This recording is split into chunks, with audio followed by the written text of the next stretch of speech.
সামাজিক অবক্ষয়। খোয়াই নদীতে সদ্যজাত শিশুর মৃতদেহ উদ্ধার। এলাকা জুড়ে চাঞ্চল্য। পুলিশ শিশুর দেহ উদ্ধার করে হাসপাতালের মর্গে পাঠিয়েছে। সাত সকালে খোয়াই নদী থেকে সদ্যজাত শিশুর মৃতদেহ উদ্ধার। নিজেদের জমিতে চাষ করতে আসা বিষয়টি নজরে পড়ে কৃষকদের। পুলিশ শিশুর দেহ উদ্ধার করে হাসপাতাল মর্গে পাঠিয়েছে।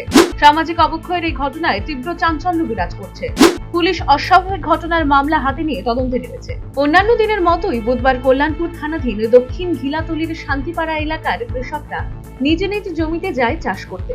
নদীর ধারে জমিতে চাষ করার সময় কৃষকদের নজরে পড়ে খোয়াই নদীতে একটি সদ্যজাত শিশুর দেহ ভাসছে। এই খবর পেয়ে ছুটে আসে পুলিশ এবং নদীর জলে ভাসমান মৃত শিশুটির দেহ উদ্ধার করে হাসপাতাল পাঠিয়েছে ময়নাতদন্তের জন্য। পুলিশ জানিয়েছে, সদ্যজাত এই শিশুটির মৃত্যুর সঠিক কারণ জানতে ময়নাতদন্তের রিপোর্টের অপেক্ষা করতে হবে।